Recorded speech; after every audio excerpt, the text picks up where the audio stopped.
Hello नमस्कार सगळ्यांना, मी सुप्रिया शिंदे ब्लॉग्समध्ये तुमचं स्वागत करते। तर आणखीन एक नवीन व्हिडिओ मी तुमच्यासाठी घेऊन आलेली आहे। तर आजच्या व्हिडिओमध्ये मी तुम्हाला दाखवणार आहे की आपण जे घरातल्यांचे जुने झालेले कपडे किंवा आपण खूप घालत असतो ते टॉप टाकून देतो किंवा भांडेवाल्यांना देतो, पण त्या ह्याच्यापासून एक सुंदर अशी घरामध्ये वस्तू बनते। ती अतिशय अतिशय अतिशय उपयुक्त वस्तू आहे। तर ती वस्तू कोणती, कशी बनवायची, काय करायचं, तर हे सगळं मी आज तुमच्यावर शेअर करणार आहे। तर त्याच्यासाठी माझा व्हिडिओ शेवटपर्यंत पहा, म्हणजे तुम्हाला कळेल मी काय बनवलेलं आहे। आणि नेहमीप्रमाणे माझ्या युट्यूब चॅनलवर नवीन असाल तर माझ्या युट्यूब चॅनलला सबस्क्राईब, लाईक आणि शेअर करायला विसरू नका। तर चला तर लागलीच आपण व्हिडिओला सुरुवात करूया।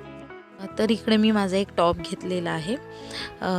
तुमच्याकडे काही अवेलेबल असेल ते घेऊ शकता। टॉप, टी शर्ट, शर्ट काहीही घेऊ शकता। आणि थोडेसे खिळे घेतलेले आहे मी, एकच खिळा लागणार आहे तरी पण दाखवण्यासाठी घेतलेला। हातोडी घेतलेली आहे, एक तारेचा तुकडा आणि एक असं लांब असं काठी घेतलेली आहे, पण ते असं लांबच पाहिजे आणि जास्त उंचीला असेल तर खूपच चांगलं। आणि मग नंतर ना कातर घ्यायची आहे आणि हा जो टॉपचा वरचा भाग असतो आपला छातीकडचा, तो भाग पूर्ण कापून घ्यायचा आहे। स्लीव आणि वरचा जो संपूर्ण भाग असतो तो भाग कापून घ्यायचा आहे। तर नंतर ना मग तुम्हाला पाहिजे तर तुम्ही डबल पण ठेवू शकता, पण मी सिंगल घेते आहे इकडं कापड हे।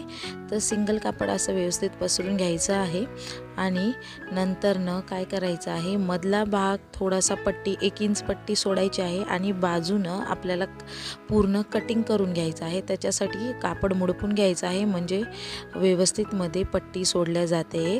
आणि आता अशा प्रकारे दुहेरी कापड घेऊन कात्रीने दोन्ही बाजूने कापायला चालू करायचं आहे। आता कशा प्रकारे ते मी तुम्हाला दाखवते।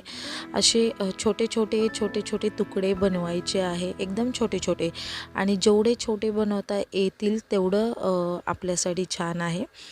तर बघा, छोटे छोटे असे तुकडे बनवून घ्यायचे आहे, पूर्ण स्टार्टपासून ते एंडिंगपर्यंत अतिशय असे बघा। मग नंतर हे असे दिसतात, तर इथून ते इथपर्यंत पूर्ण असे छोटे छोटे तुकडे बनवून घ्यायचे आहेत आपल्याला। जेवढे बारीक तुम्हाला तुमच्या ह्याच्याने करता येतील तेवढे बारीक करायचे आहेत। तर अशा प्रकारे मी पण छोटे छोटे तुकडे असे बनवून घेते। तर असं दिसतं ते काय, आणि बघा पूर्ण कट झाल्याच्या नंतर ना हे असं जरा दिसतं। आय नो थोडं विचित्र वाटतंय, पण याचा उपयोग पण तसाच आहे। आणि आपल्याला जी वस्तू बनवायची आहे ती अशा प्रकारेच बनते घरात तरी। तर मग नंतर ना काय करायचं आहे, हे जे आपण लांबसर जे काठी वगैरे घेतलेली आहे ना, ती अशी ठेवायची आहे, जेणेकरून तुम्हाला ना हे असं गुंडाळता येईल। उभी नाही ठेवायची आहे, अशी आडवी ठेवायची आहे। आय थिंक आता तुमच्या लक्षात आलंच असेल की मी काय बनवते आहे। तर अशा प्रकारे फोल्ड करायची आहे काठी, आणि हे कापड सगळं एका ठिकाणी जमा झाल्याच्या नंतरनं ह्या ठिकाणी एक खिळा ठोकून घ्यायचा आहे, जेणेकरून ते व्यवस्थित सिक्युअर बसणार आणि निघणार नाही, कापड व्यवस्थित ह्या लाकडांवर बसेल। तर असं एक खिळा ठोकून घ्यायचा आहे हातोडीच्या मदतीने। आता आय थिंक थोडं तरी लक्षात आलं असणार आहे की काय बनवते आहे तुम्हाला। तर हो, मी इकडं ना घरच्या घरी पोछा बनवण्याचा प्रयत्न केलेला आहे। काहीतरी करावं, कारण असे कपडे जे असतात आपण सहसा फेकून देतो। कधी कधी मी देत असते असं, म्हणजे जे मागायला येतात त्यांना, पण आपण पण थोडाफार काहीतरी उपयोग केला पाहिजे। त्याच्यासाठी माझ्या डोक्यामध्ये ही आयडिया आली आणि मी म्हणलं चला तुमच्याबरोबर पण ही आयडिया शेअर करावी, म्हणून मी शेअर करते। तर बघा, मला पण हसू येत होतं, काहीतरी बनलं आणि माझी मेहनत फलाला गेली।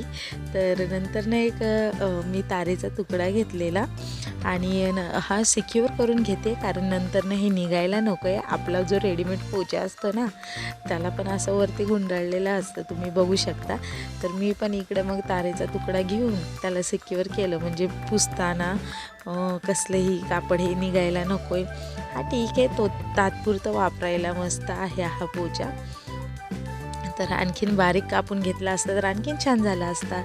तर बघा, आता डेमो देते तुम्हाला मी। पाणी घेतलेलं आहे बादलीमध्ये, आपला नवीन करकरीत पोचा मी पाण्यामध्ये बुडवलेला आहे। बघा, आता बघूया खरी परीक्षा। तर पुसल्या गेलेली आहे आणि आपण परीक्षेमध्ये पास झालेले आहेत. तर व्यवस्थित मी पुसून घेते आहे. आपला पोचा रेडीमेड बनलेला आहे. तर मग कसा वाटला पोचा हे कमेंट करून सांगायला विसरू नका. तर आजच्या व्हिडिओमध्ये एवढंच. माझ्या चॅनलवर नवीन असाल तर माझ्या चॅनलला सबस्क्राईब, लाईक आणि शेअर करायला विसरू नका आणि पोचा पण घरी तयार करायला विसरू नका. बाय.